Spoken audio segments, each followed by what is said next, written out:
way I wouldn't be like double saying something. You know what I'm saying? So get it from the same person, you know? And I let her know that I was doing this so people won't be coming up in here. What you doing with Tisa outside? Why me and Tisa are friends, okay? So anyway, yeah, so let y'all hear what she said about what to me, like I'm at home, I ain't in New York, but she's there, and she stayed in the courthouse. She stayed in there when everybody else was out because the jury was just deliberating, right? So Tisa stayed in the courthouse in court, right? She gets all marked, walking all fast, all this kind of stuff. She gonna tell you everything that she got to get and see, you know, everybody else outside because they was like, ain't nobody in here. So, but anyway, I'm glad she stayed up in there. She was in there when that darn note came that first time too. But yeah, Juror 25 talking about is what if you just ask somebody for a narcotic? I forgot what you said, rug. But if you ask somebody for something and they give it to you, is that still distribution? What do you think? It ain't yours. But yes, it is, even if you don't buy it from the person. If I just say, here, take one of these, and you take it, I just distribute it, right? Anyway, sorry, y'all. I'm going to go ahead and let Tisa tell y'all some stuff that happened in the courthouse, and then I'll be back with a little bit more reaction. They didn't change the color, y'all. Y'all know I just got used to the brown. Now I'm on blue. Help me, Lord. Y'all ready? Here we go. Oh, y'all, as you come in, please don't forget to hit that subscribe button. Y'all see, we are 7 from having 900 subs. I am so happy about that. But here we go, y'all. Huge. The jury has signaled that Diddy is probably guilty of the predicate with the RICO. Okay, there we go. Okay, that was her fault. I thought I did. So let me turn it up. I know it was something weird. I'm repeating, the jury has signaled that Diddy is probably guilty of the RICO charge with Diddy. You guys, what am I talking about?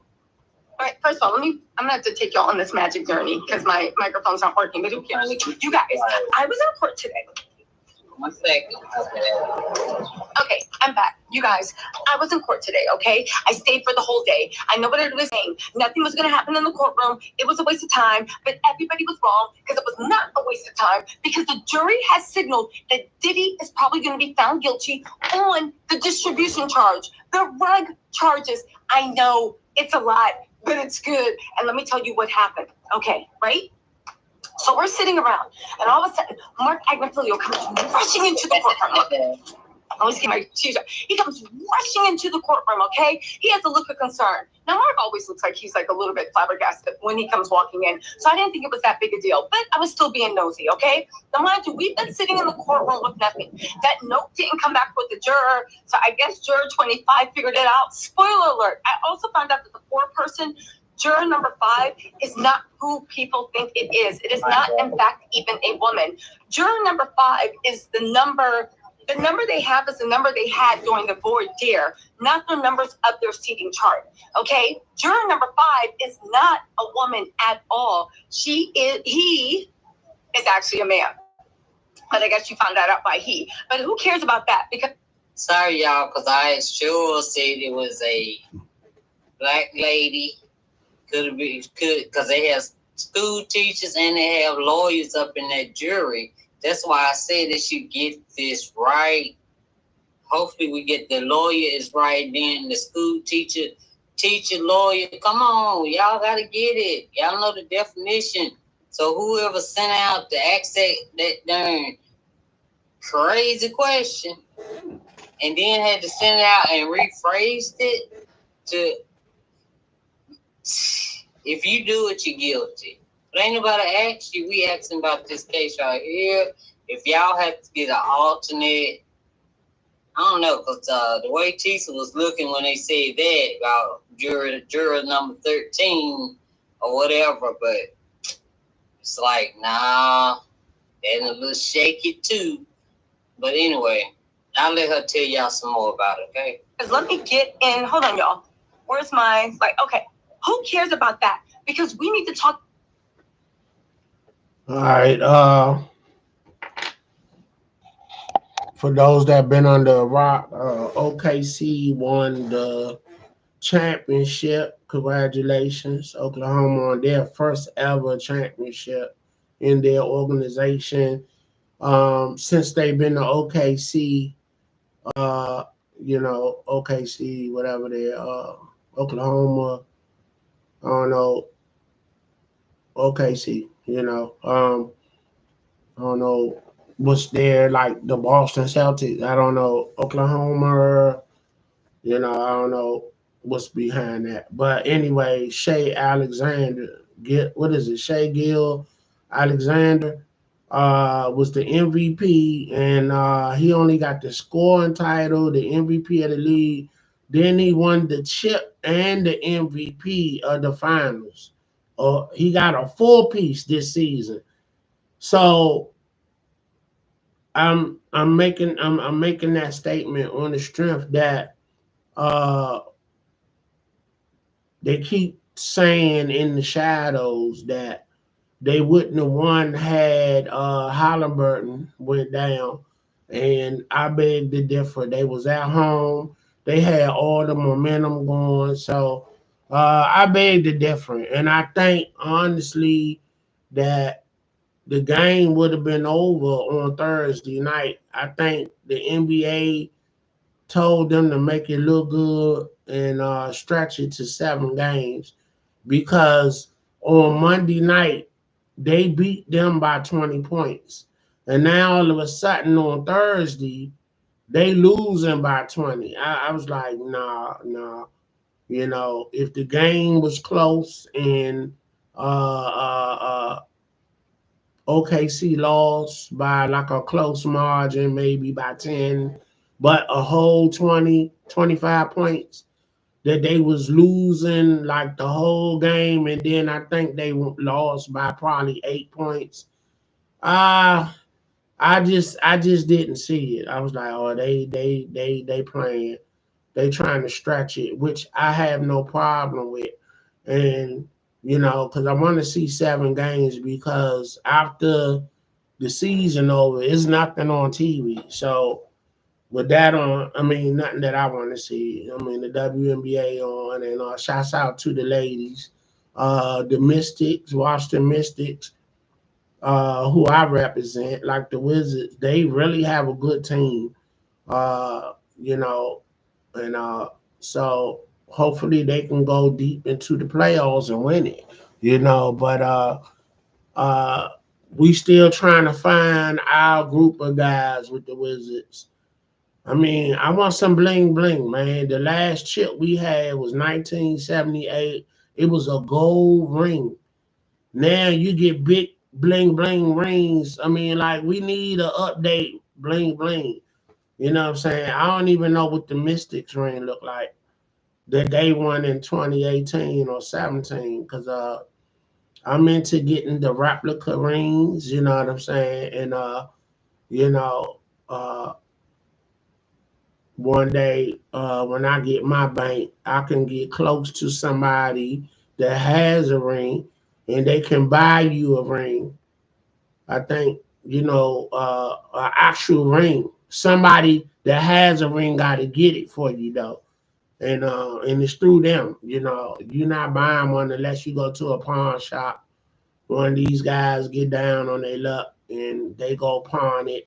LA pawn shop in Vegas, I think have a great collection of people rings, but I want to be connected to the person. Like, You know what I'm saying? Like who I know that's well, I don't really know nobody.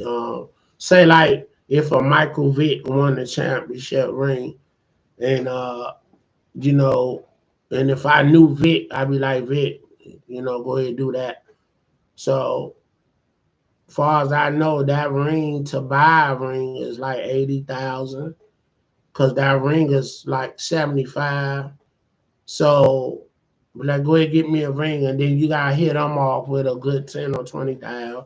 So you're gonna spend a whole 100 grand to get a ring, a real one, not a replica one. You know what I'm saying? So yeah, but yeah, you know, so congratulations to OKC. They would have won anyway if Halliburton didn't get hurt.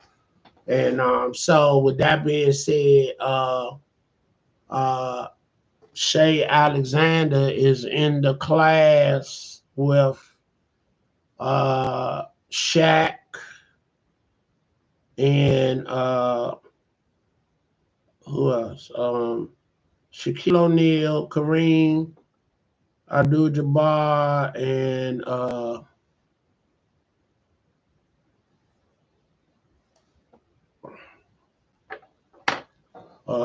and I want to say Jordan, who won all four: the scoring title, the MVP of the league. They won the championship and the MVP, the four piece. You know what I'm saying? Only four guys that did it. Let me see if I can find the picture, because that's dope in itself.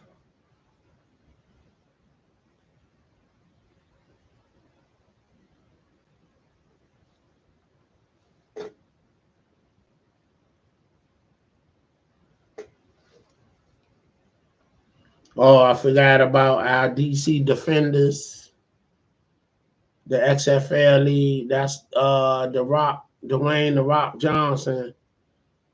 Uh, Dwayne the Rock Johnson has a league, a XFL League. So let's say that's the G League of football. You know, and the NFL is the big dog. So we have a team, the DC Defenders, and they won the bowl. They won the chip. So congratulations to them. And let's give a shout out to the Washington Prodigy. That's a women's contact football league, and they got to the chip in Dallas and lost. And they was playing a Dallas team, so we lost to Dallas, you know, if you will. And then we have another. We have two DC contact football women team, and that's the DC Divas. And I think they were playing to get in the chip if they had won. They was like in a conference title game, which is Saturday. Matter of fact, let me look it up. You know, that's not think or wonder. Let's look it up. You know, that's a good thing.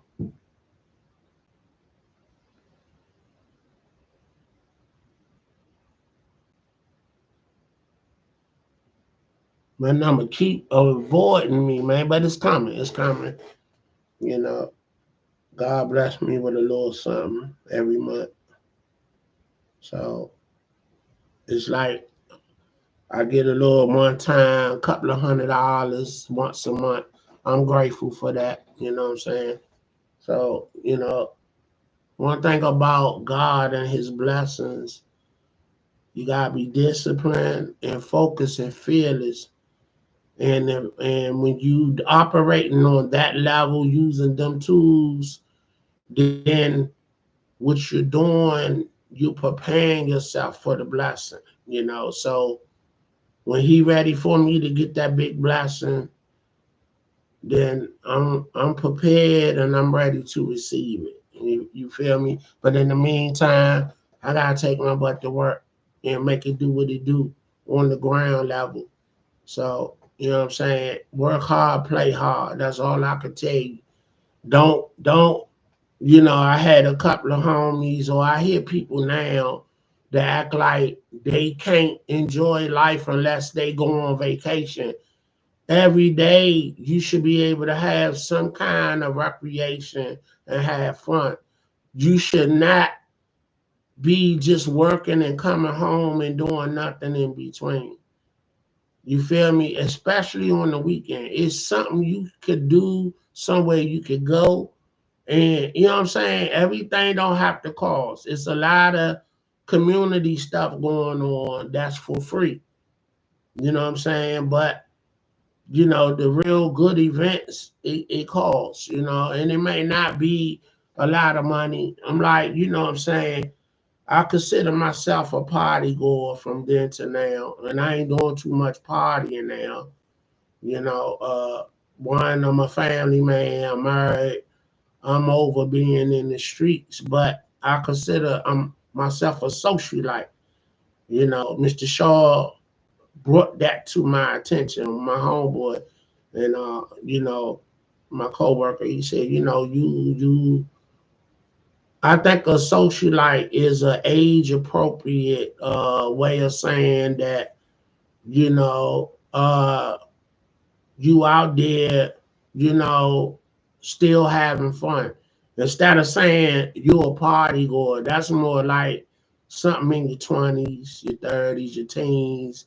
But when you get 40 and over, you grown and sexy. I think a socialite fits, and that's age appropriate when you talk about being on the scene, you know what I'm saying? And that's traveling at all the cool events, around town, all that cool activities, and what does that mean?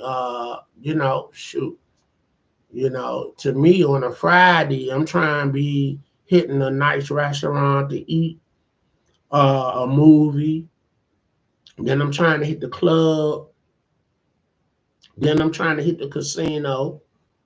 That could end my night right there, just doing all of that, you know. You ain't got to be out of town to do that. You feel me? Not only that, let's take it to Saturday. That's a Friday night.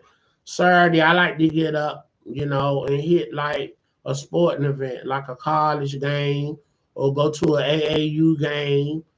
I like to see the kids getting in, and I enjoy watching my nephews, my son, get it in, competing, winning chips and everything. Shout out to Team Chambers Champions. That's my sports organization that we groom kids to be great in sports and scholars.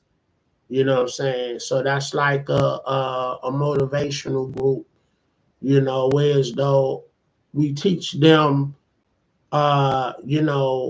confidence, like don't never feel like you can't do nothing. And the biggest defeat is not to try to do it. You feel me? So yeah, so that's a motivational organization that I spearhead. Team Chambers Champions. We groom scholars and champions. That's the motto. You know what I'm saying? So yeah. And so we got kids in the pros, you know what I'm saying? And and kids going to the pros, that we're mentoring and giving them that upliftment and the confidence that they need to press on through the obstacles of just coming from where we come from, which is disadvantaged areas. And it's a fight and a struggle to stay on the right path and keep going, but you need that support structure. That's what streets finest represent: surviving the streets and still able to do the right things and press on. You feel me? To make it to the other side. What Rakim say? It ain't where you from, it's where you at. You know what I'm saying? It ain't what you done, is what you doing now.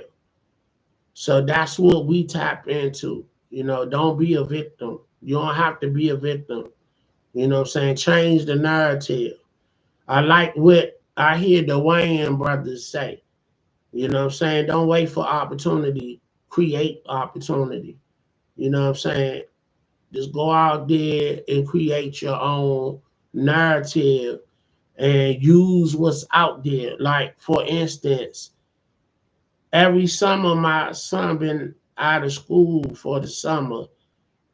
Around town where we live at, they got all these signs of help wanted, now hiring. Every time he put applications in, nobody calls, you know, and we doing that online. You fill out the applications and whatnot. So I'm like, okay, maybe they already done got who they got, but this is like every summer. So after 1, 2 summers, you know what I'm saying, I said, all right, we changing the narrative. Everybody was like, well, spring break, he need to put in applications and whatnot. And don't wait till the summertime. Like, all right, cool. So in the midst of all of that, I go old school with it. We get on the ground level. We go, and after we do the applications online, we go to the establishment and speak to a supervisor like we used to do back in the day. Go get an application, fill it out, give it to a supervisor. And then you want to have a conversation with the supervisor, like, just fill this out. How soon can you read it and go over my application? Because I'm trying to, come on board as soon as possible. So you're having a rapport with the supervisor, and you letting them know that you're interested and you're serious. And a good supervisor should recognize that. So, and they should give you a call. So that's what we was doing. And I'm glad I had my son with me. So we hit the ground and did the groundwork by hitting everywhere he put applications in. And you know, all we got was the runaround, except one establishment that did call. But it was funny how that took place because my wife's daughter is a graduate of Bowie State. So my daughter, right? And I had my Bowie gear on, t-shirt, shorts, and the supervisor of this particular establishment was like, you went to Bowie? I said, no, my daughter. He said, oh, I just graduated from Bowie. He was a young dude, right? I say, oh, yeah. I say, well, my daughter, brother trying to get a job. So what can you do? He say, enough said, Tell him bring his information and fill out the application. I got him. Go do the application online. I say, we done that. You know what I'm saying? He say, okay, you know, my son got a job now, and he been at that job every summer. And we still be trying to, hit little spots that he rather be no feedback. So the lesson in that, don't wait for nobody to open the door. Whatever the door that does open, you go in that door and maximize the opportunities. Don't be waiting on a particular door to open. You feel me? Get in somewhere and then you can inquire. But show love and loyalty to the door that opens. You don't wait for nothing. You wasting time, you wasting opportunity.